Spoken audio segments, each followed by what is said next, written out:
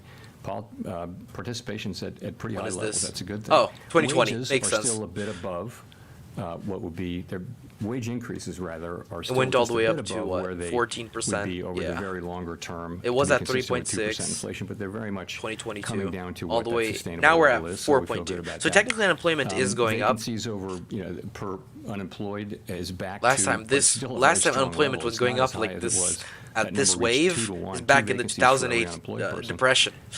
As Coincidence? measured. I don't know. It's now below But around it's one, but starting that's still to a very head good up. number, I would say. say. Over You know, here, quits, this pandemic hit so have hard, come back we were down to basically, normal levels. I mean, the that could go on employment and level on. was There actually are getting many, lower many and lower and employment lower. indicators. We What were do at they say? 3.6 They say before this we is jumped still all the a way up to solid labor 15 market. in The 2020. question isn't the level. The question Well, is this that is a there lot has been slower. It's like a change sideways. So particularly over the last maybe few instead of a months. huge And, pandemic, you it know, has so something to what do we with say is, the economy, as which is the- what happened in as the 28. Of risks, course, the upside just risks to speculation. There's no inflation have really come down. 100% The news downside that risks to we're going to employment be have in the increased. And- depression right now. and- That and seems way too because we far-fetched. have been patient But I mean, and there are a held our couple of fire on like cutting ideas that while could inflation has come down. I take think we're now in a point very in that good direction position generally. to manage Nothing the risks concrete to yet, both of our but the goals. fact that there's a rate cut, Expect to learn employee between now and unemployment November rate, that will help he admitted inform the himself, scale of the cut is at the next higher than meeting. last year.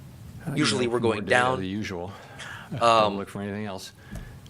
We'll see another labor report. We'll see another jobs report. I think we get we get a second jobs report on the day of the meeting, I think. Or no, on the Friday before the meeting.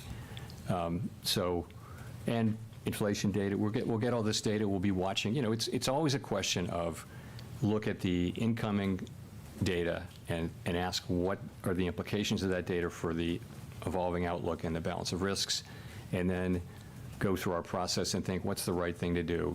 Is policy where we want it to be to foster the achievement of our goals over time? So that's what it is, and that's what we'll be doing. Thanks. Hi, Chair Powell. Neil Irwin with Axios. We've only been running a little above 100,000 jobs a month on payroll the last 3 months. Do you view that level of job creation as worrying or alarming, or would you be content if we were to kind of stick at that level? And relatedly, you know, one of the welcome trends of the last couple of years Let's has look at been Ethereum while we're labor waiting market steam for this coming answer, out 'cause through I wanna job hear openings this falling answer. rather It's than really job interesting. losses. Do you think that trend has further to run, or do you see risk that further labor market cooling will have to come through job losses? So on the job creation, it depends on the inflows, right? So if you're having millions of people come into the labor force, and you're creating 100,000 jobs, you're going to see unemployment go up. This is it the really default depends level. on So what's right now the we're technically trend higher than the level underlying before, the but we volatility tapped the of people level. coming into So the country. We you could understand view there's this been quite level an influx, as saying across Bitcoin the is borders, bullish over here and and Bitcoin that is has actually bearish been over one of here. the And the higher we things go up, the more that's bullish allowed people are viewing unemployment this rate to FOMC rise. meeting And the at, other thing is and the just more the slower bearish, hiring rate, that's which is the something we also worst. watch The more carefully. So bearish it- people it see does this depend FOMC on- meeting as being, on what's and right now happening on the currently supply we side. tapped. And We on went the up, we were beverage pretty curve bullish, question, fell down to yes, so I don't know yet, we and now all we're slowly felt going up. on the committee, not all, but Technically I on think everyone Ethereum, this is the committee Ethereum by the way, felt that technically. job openings were so elevated We were making a that they bear could fall flag. a long way before you hit the part of the curve where job openings turned into And if this is a higher bear unemployment, flag, we're about job to fall loss. down below And, the bullish threshold yes, into I the mean, bearish I think we threshold. are- So people are it's about hard to know. You react can't know bearish. these things with great precision, but And the fact that certainly the it money appears that shows. we're very close So to let's that see what point, we're if about not to do. at Let's it. go on Bitcoin So that while further we're declines waiting. in job openings will translate more directly into unemployment. But it's been a great ride down. I mean, we've seen a lot of Yep. Same thing tightness for come out of the Bitcoin. labor market in Let that me- form without. Where's the FOMC? Where'd the it FOMC resulting meeting in, start? Right lower here. employment. And that candle closed right here. Actually, Bitcoin's still above the bullish, Fox Business. above we've this heard some bullish speculation threshold. That you may be going with the federal funds rate to 3.5, maybe under 4%. And there's basically an entire generation that has experienced zero or near zero federal funds rate. Now, some think we're heading in that direction again. What's the likelihood that cheap money is now the norm? I So wanna this hear is this. a question, you mean after we get through all of this? It's just great question that we can only speculate about. Intuitively, many people anyway would say we're probably not going back to that era where there were trillions of dollars of sovereign bonds trading at negative rates, long-term bonds trading at negative rates. And it looked like the neutral rate might even be negative. So people were issuing debt at negative rates. It seems that's so far away now. My own sense is that we're not going back to that. But honestly, we're going to find out. But it feels to me and that the neutral rate is probably significantly higher than it was back then. How high is it? I just don't think we know. We only know it by its works. And one more. How do you respond to the criticism that will likely come that a deeper rate cut now before the election has some political motivations? Yeah, so, this is my fourth presidential election at the Fed, and, it's always the same. We're always going into this meeting in We're about to particular tap the and threshold. Let's see if we asking what's actually the break right it. thing to do People for are the still people we bullishly serve. reacting And to this, though. we do that. There might be a we make shortcoming decision in as a there might group, be and then we announce it. not a And short- it's- there that's might always be what it is. a It's never about anything else. bearish Nothing else is dump right now. discussed. And Crash I down. would also point out that the things that we do really affect economic conditions for the most part with a lag. So nonetheless, this is what we do. Our job is to support the economy on behalf of the American people. And if we get it right, this will benefit the American people significantly. So this really Okay, we're concentrates tapping the the. mind. Okay, And, we're officially it's in something bearish we all territory. take Let's see if very, we very confirm seriously. support at We don't this put up any other rising filters. I think wedge, if you start rising doing channel that, low. I don't know where you stop. And so we just don't do that. Jolene.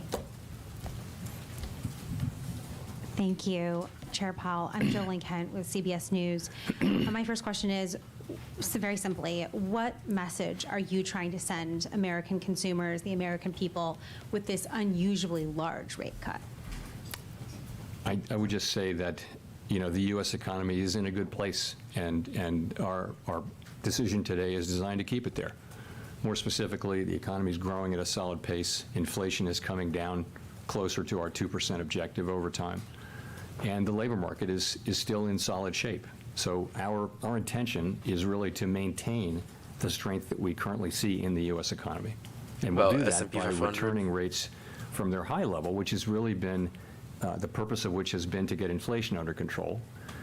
We're going to move those down over time to a more normal level over time. Of course, S&P 500 is reacting bearishly because rate cuts is not good for stocks. Look at that. Bearish news instantly tried to go into bullish threshold, but no, crash. Declaring a decisive victory over inflation and rising we're tapping prices. resistance on the bearish threshold. It's interesting. we're This not. FOMC So meeting inflation, caused a resistance level to be created What we say is we want inflation. because the goal that's is that exactly the inflation move time down to when 2% the on a FOMC sustainable meeting basis. started. So the Yeah, Federal Reserve has we're created not really- its we're own close, support but and we're not really at resistance 2%. level. I don't know I how think long we're it will gonna wanna last. see See, it we're breaking be, above it, but we are tapping around it, and 2% we are and close to stopping 2% there. for some If I did time. go on the 1 second But time frame, for we're example, certainly not most likely doing- there we're would be not like a lot of taps here. saying mission accomplished or See, anything like that. But trying to I have confirm say, support though, on it. We're encouraged by the We broke progress it a that we bit. have Trying made. to confirm support still. Looks like we are confirming support. Okay. Hi, Katerina Saraiva with Bloomberg News. I just would love to know kind of how the committee is thinking about the persistence we've seen in housing inflation. Do you think you can Give me, guys, return 1 to second. 2% with housing inflation where it is? Yeah. So housing inflation is the one piece that is kind of dragging a bit, if I can say. We know that market rents are doing what we would want them to do, which is to be moving up at relatively low levels, but they're not rolling over. The leases that are rolling over are not coming down as much, and OER is coming in high. So, it's been slower than we expected. I think we now understand that it's going to take some time for those lower market rents to get into this, but, the direction of travel is clear, and as long as market rents remain, relatively low inflation over time, that will show up. Just the time it's taking now, several years rather than just 1 or 2 cycles of annual lease renewals. So I think we understand that now, but I don't think the outcome is in doubt. Again, as long as market rents remain under control, the outcome is not in doubt. So I would say it's the rest of the portfolio, or of the elements that go into core PCE inflation have behaved pretty well. They all have some volatility. We will get down to 2% inflation, I believe. Is it falling more? And I believe that ultimately Where did it we'll react? get What's the levels what for we need to S&P get out 500? of the housing 5,600. services piece, too. That's a huge support level. Some Are of we going to your reach there? colleagues have Looks like we're about expressed to reach there concern for that S&P with 500. starting to And cut rates, here, let me you plot could Bitcoin reignite demand in housing and see onto prices S&P go up 500. even more. What's the likelihood of that, and how would you react to that?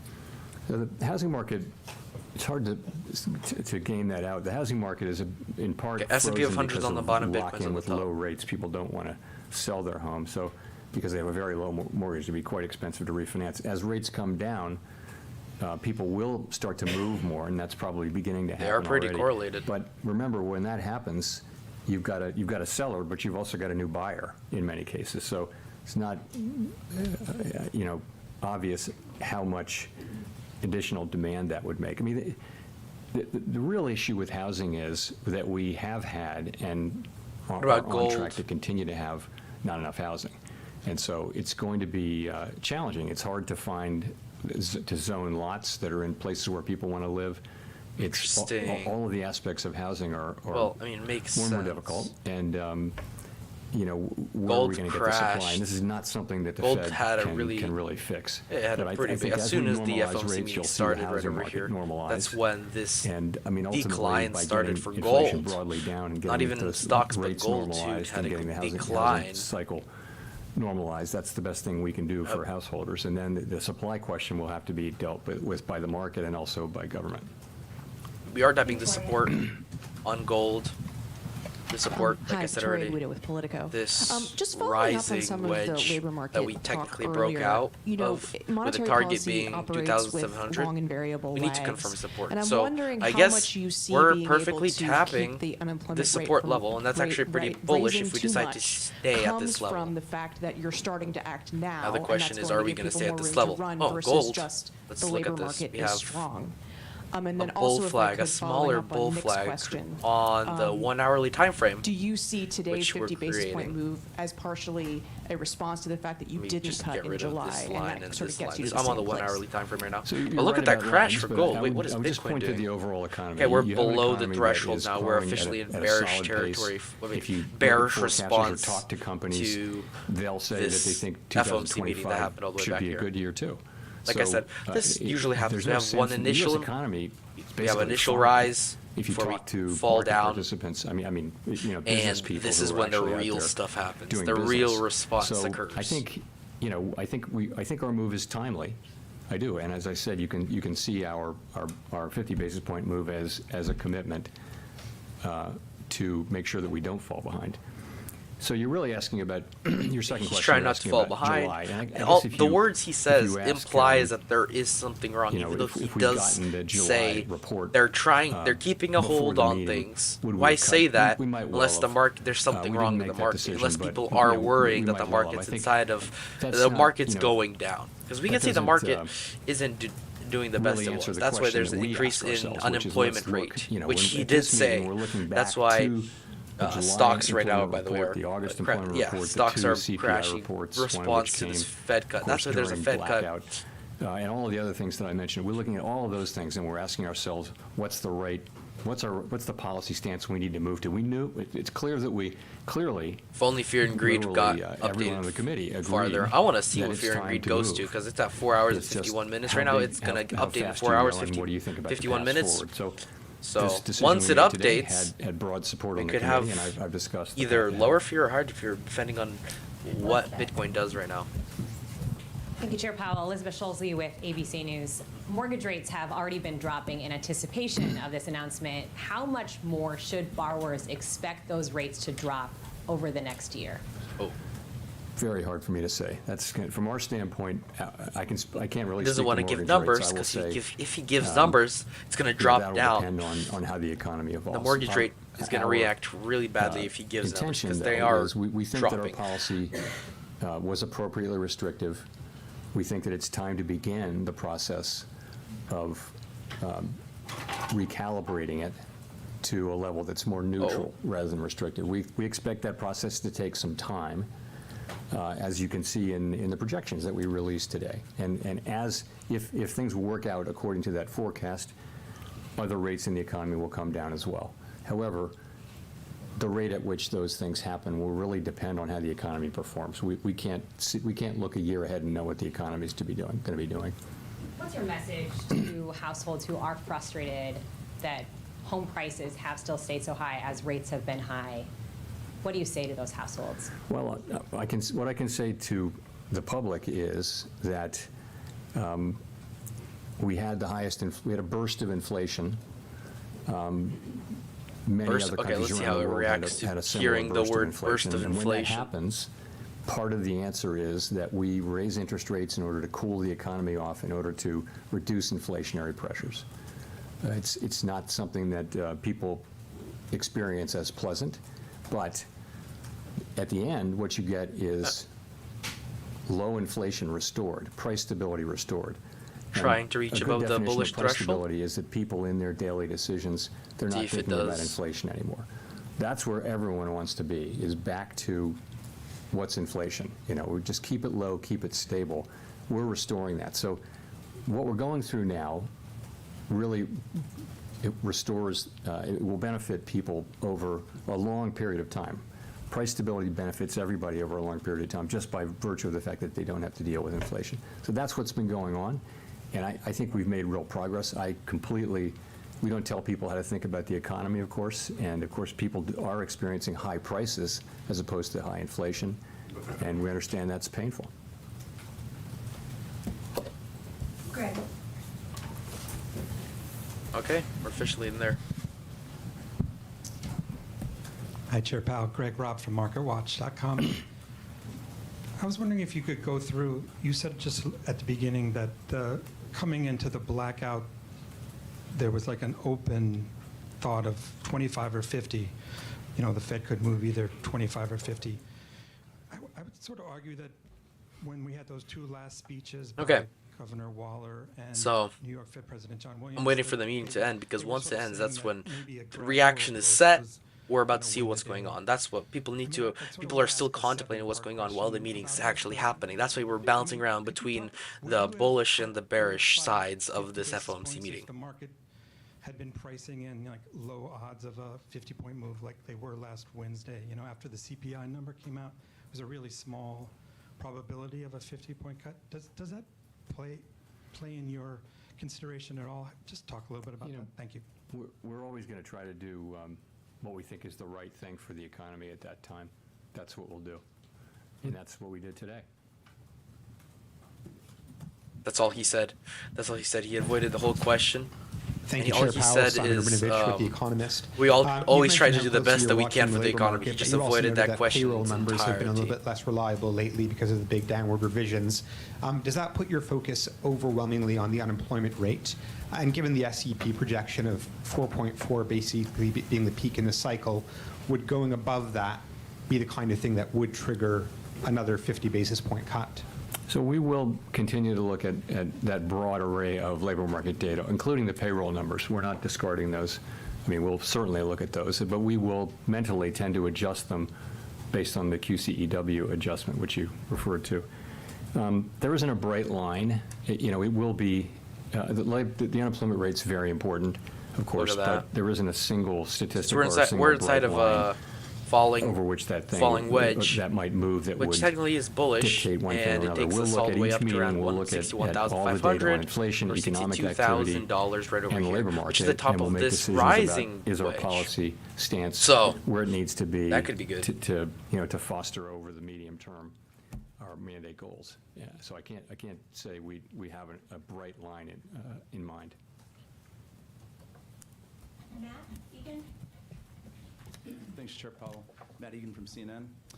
I know that you discussed earlier how the Fed does whatever the right thing is and nothing else factors in. But in general, can you talk about whether or not you believe a sitting US Ethereum. president should have a say in Fed decisions on interest rates? Ooh, I want to that's hear something that this. Former President Trump, who obviously appointed you, has previously suggested. And I know the Fed is designed to be independent, but why? Can you And tell while the we're public watching why this, you view that look so at this. important? Ethereum is now Sure, in the so, bullish area. We broke above this. Countries that are We're now in the bullish threshold of this democracies around the FOMC meeting. world. And we're also inside of this Countries that are falling sort of wedge, like the United a States falling channel. all So have we what are have called the ability independent to central reach banks. And the reason is that $2,400. people have found over time that insulating the central bank from direct control by political authorities avoids making monetary policy in a way that favors maybe people who are in office as opposed to people who are not in office. So that's the idea, is that, and I think the data are clear that countries that have independent central banks, they get lower inflation. And so we're not we do our work to serve all Americans. We're not serving any politician, any political figure, any cause, any issue, nothing. It's just maximum employment and price stability on behalf of all Americans. And that's how the other central banks are set up too. It's a good institutional arrangement, which the has guy's been good falling for the asleep. public. And I hope and strongly believe that it will, continue. Kyle. So basically, he thinks that there shouldn't be a government official that has anything to do with the Federal Reserve. A couple regulatory developments in the past week that Because I how want to ask you he about. says it, First, last week, he Vice Chair mentions for it. Supervision, One Michael second. Barr. He says that having, for example, President Trump in the controlling the rates or just influencing the rates could be beneficial for the people who are in the office. That's what he's saying. But I mean, you could say the same thing with the people who are working in the Federal Reserve. And isn't the president? I mean, turns out the president actually doesn't have as much. We'll give you the second question. So, turns out the president of the United States actually does not have as much control as many people think he has, including, for example, the Federal Reserve. But I think having a president that controls, for example, the economy, could actually do stuff, could be beneficial. I mean, the changes that Vice Chair Barr talked about, and then take comment on them. So yes, that is, that's happening with my support. Okay. And is there a date for that? That's not a final proposal, though. You understand? We're putting them out for comment. We're going to take comment and make appropriate changes. We don't have a calendar date for that. And as for the other agencies, the idea is that we're all moving together. We're not moving separately. So that I don't know exactly where that is, but the idea is that we will move as a group to put this again out for comment, and then it'll come. The comments will come back 60 days later, and we'll dive into them, and we'll try to bring this to a conclusion sometime in the first half of next year. Right. And then yesterday there were merger reform finalizations from the other bank regulators. Well, what does the Fed have to do to align itself on merger? I would bounce that question to Vice Chair Barr. It's a good question, but I don't have that today. Thanks. Jennifer for the last question. Thank you, Chair Powell. Jennifer Schonberger with Yahoo Finance. You said earlier that the decision today reflects with appropriate recalibration strength in the labor market that can be maintained in the context of moderate growth. Even though the policy statement says you view the risks to inflation and job growth as roughly balanced. Given what you've said, though, today, I'm curious, are you more worried about the job market and growth than inflation? Are they not roughly balanced? No, I think, and we think they are now roughly balanced. So if you go back for a long time, the risks were on inflation. We had a historically tight labor market, historically tight. There was a severe labor shortage. So very hot labor market, and we had inflation way above target. So, that said to us, concentrate on inflation, concentrate on inflation, and we did neutral zone for a while, and we kept at I guess that. I could The stance that plot we put this in technically place as a 14 neutral months zone. ago was a stance that was focused on bringing down inflation. Something like that. Part of bringing down inflation, though, is cooling off the economy and a little bit cooling off the labor market. You now have a cooler labor market in part because of our activities. So what that tells you is it's time to change our stance. So we did that. The sense of the change in the stance is that we're recalibrating our policy over time to a stance that will be more neutral. And today was, I think we made a good, strong We're start not falling on below that. that I think level. it was the right decision, and I think it should send a signal that that we're committed to coming up with a good outcome here. Is the economy more vulnerable to a shock now that could tip it into recession? I don't think so. I don't, as I look, well, let me look at it this way. I don't see anything in the economy right now that suggests that the likelihood of a recession, of a downturn is elevated. Okay, I don't see that. You see growth at a solid rate. You see inflation coming down, and you see a labor market that's still at very solid levels. So I don't really see that. No. He doesn't see a recession. Maybe this will cause price to go up. Let's see. That was the last question. That was it. Okay. Now that the FOMC meeting is over, the Bitcoin is now gonna do something. Most likely, it's now priced in, but if look, it didn't do as much as we usually see it do. And of course, that could be for a couple of reasons. That could be for the fact that, for example, the election's coming up and all the people are just looking towards the election because, like I said, the government official. But look at that. As soon as the FOMC meeting ends, like I said, the last price in and look, we fell below this bullish threshold and now we're in bearish territory. But here's the thing, we're tapping support on this line. So if we break this line, of course, that means technical analysis is not working right now, and that means that there you go. Are we gonna tap it? Nope, of course not. We're falling down. Where are we falling down to? Well, good question. Let's see. We could fall down to, for example, 59,100. But if we do confirm support right over here, nope. If we do confirm support, that means technical analysis is still up and running, which means that people are looking more onto the price of Bitcoin than onto that FOMC meeting. Than thinking about the guts. But no, of course it's not. This is exactly why I do not trade. Here, this is a good example of why you do not trade on the days there's a big event, or the day before, or the day after, because stuff like this could happen really easily. Especially if you're a day trader who has a really high leverage risk, this right here was a 1% trade. Nobody would have gotten liquidated, except that would probably hit a lot of stop losses, because a 1%, that's a 20% on a 20x leverage, and usually people put their stop loss at 20%. So that would have stop lost a lot of people. If anybody was at anything other than, like, higher than 20x leverage, for example, they probably got hit by their stop loss too. If you ever put your leverage on 100x leverage, you got liquidated 100%. And that's just happened really suddenly as soon as the FOMC meeting ended. But here's the cool thing, we came right back above my falling wedge, which means hopefully while this happens, if we stay above this falling wedge, uh, and we confirm support, the next thing that could happen is that we break up, we tap the $60,600 area, and we go up to 60,200, 62,000. That's still a possibility. But right now, currently, here's how it looks like. We're breaking out, and that means we're breaking out of this rising channel, which means we're falling down to around 59,000. And like I said already before, last time they lowered the interest rates was all the way back right when this happened, right in the center of the historical event that I'm kind of saying that Bitcoin's doing right now, because I believe Bitcoin's kind of repeating what we did back over here in 2019. And right over here is where they lowered the rates, this point. And after that, of course, we had this huge recession. Of course, that was partly due for the pandemic. But if that is what's going on, if that is how people react, of course, we could see a bearish trajectory on the midterm minimum. Um, Remember though, in the short term, because of the FOMC meeting, we're gonna see some volatility. In the midterm, we're still doing what patterns say we're gonna do. For example, we have this bull flag on the 4 hourly time frame that could take us up to $62,000. We're not uh, breaking that yet, and for us to break that, we actually need to go where? Let's see.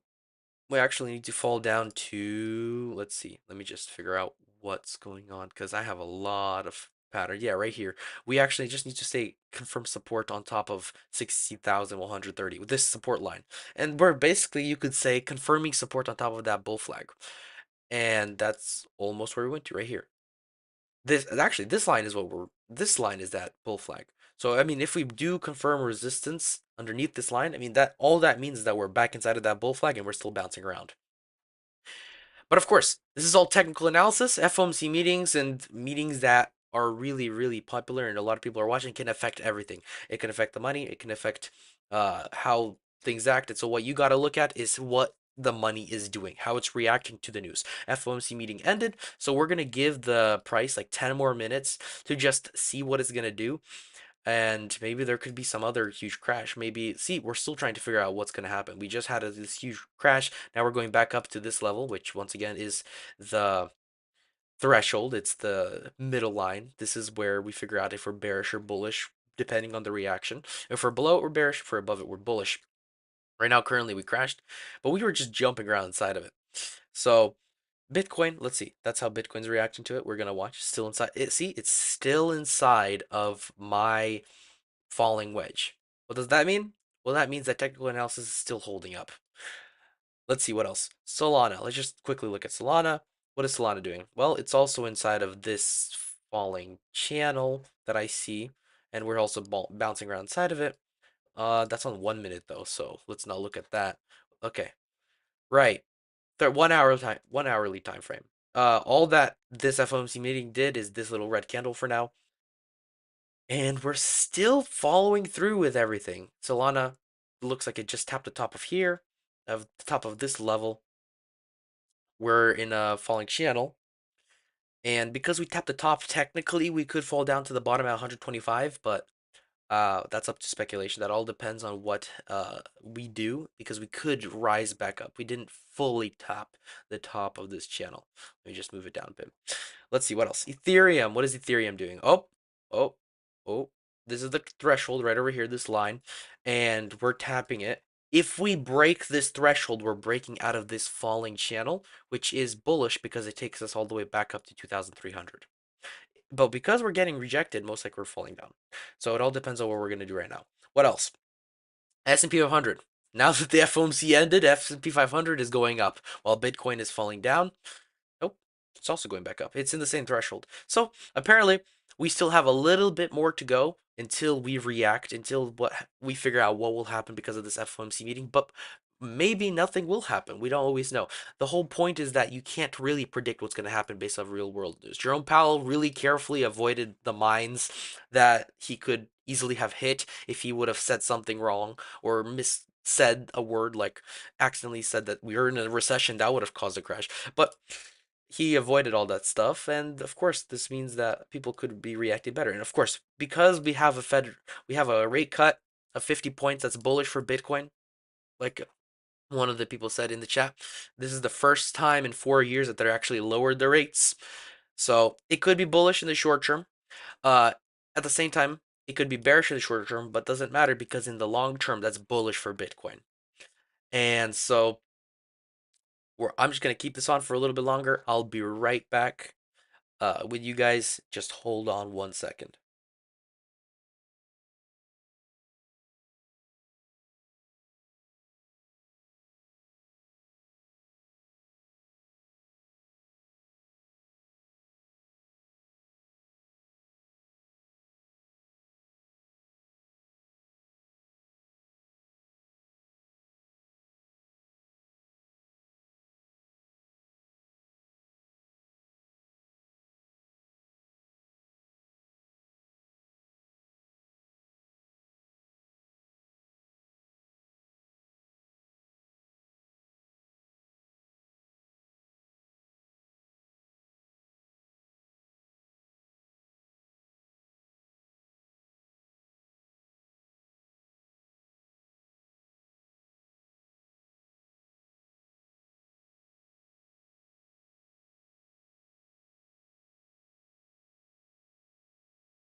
Okay, I'm back. So let's continue. Let's look at a more longer time frame, because I didn't look at the daily time frame as much as I should have. Here's what's going on. We're inside of, on the daily time frame, inside of this huge falling what is it called? Bull flag. There you go. Sorry. We're inside of this bull flag on the daily time frame, bouncing around inside of that. Everybody knows that. But inside of this, there's this falling wedge. Everybody knows that. And but the interesting thing is that we're tapping the top of this falling wedge. And because we're tapping the top of this falling wedge, we have a really big chance to break out of it. And the target of this falling wedge, if we do decide to break out of it, look at this. Takes us all the way back up to $68,900. The top of this channel, which, like I said in the beginning of the stream, this channel takes us all the way up to $96,000. We have a really big support, resistance level, I mean, one at 87K, the next one's at 150K. So we're most likely in the midterm, if we decide to break out of this channel, which could happen because we're about to break out of this falling wedge, which will take us up to here. If we break out of this channel, we see, by looks of it, a pump up to here where we stop. And if we break that, That's the 150K target level everybody's talking about. The thing is, the 150K $1,000 area isn't where we're going to stop. Most likely after that, we go to 200K. And the only thing the FOMC meeting will do is either hinder it or speed it up a little bit. Nothing much. Because Bitcoin will 100% be going up. Because this bull market, actually, in my opinion, is one of the biggest bull market ever. Because not counting by percentages, of course, the first bull market had the highest percentage. But this bull market, this that we're having right now, has one of the biggest catalysts ever. Think about this. Let's go back in time to when Bitcoin went up to 20K, for example. The catalyst was Ethereum. The catalyst was that you could create smart contracts now on crypto. That caused Bitcoin to go up to 20K. After that, we had this, which is DeFi. The catalyst was DeFi. The fact that you could have different coins on different currencies that are uh, the fact that you can have different, you can borrow, you can spend, you can do all of that on crypto, and you can uh, send all your money to anybody you need on crypto. All of that was a catalyst in 2020, which caused us to go to 70K. After that, we're right here where we are right now. And the catalyst for right now is the fact that we have so much institutionalization, so much globalization, so many people are learning. And the coolest thing is that there's ease of use coming in. The fact that it's globalization, it's the fact that you can have, you can easily send money from one chain to another. From Base, for example, back to Ethereum, or Base back to Cardano chain. Different chains are now much easily sent through, which means you can now have interconnecting dApps and interconnecting softwares. All that means is that your grandparents or your parents or some elderly, they now could understand crypto much easier. And a lot of people are hearing about crypto right now. For example, BlackRock. I saw a post. BlackRock now owns 2% of the Bitcoin supply. 2%. Why? The ETFs. The ETFs got announced this cycle. This is the cycle where the ETFs got announced. And 8 ETFs, 8 Bitcoin ETFs, and more Ethereum ETFs, and of course there's more ETFs going for different cryptos. All that is new for people, but people are hearing that a company like BlackRock now has a Bitcoin ETF, so they're now open to the idea of buying ETFs because it's now on the stock market technically for them. But more people are hearing about crypto. I heard Apple is looking into crypto. It says crypto has an interesting potential. They could be doing something with Ripple potentially. There's stuff like that. I heard Trump is releasing his own crypto coin. All of these things people see, people understand that everybody, all the famous people are starting to go into crypto and they wonder what's going on and they start buying in. And what does that do? That's supply and demand. And the demand increases, supply decreases, and causes a pump in crypto, which is why 150K is everybody's target, but we can have a target of higher than that by technicality. Like I said already, we stop at 87, target 1. We're not going to stop there. That's just the short term to mid term target. 150K, target 2. That's where we're going to get. And once we're there, we could have potentially, we could do anything could happen. We could have the same exact target. We could have the same thing happen. What happened in 2021? We fell all the way back down to 30K before going and make a new all-time high. That could potentially happen. We could go up, stop here, then go up, reach 150K, then fall down back to over here, and then go up for another higher all-time high. That could happen. But the whole point is that target 1, 87,000. Gonna happen. Target 1.618, gonna happen 150K, 100%. 2.618, 200K. That could happen. It all depends on supply and demand and how many people are learning about crypto.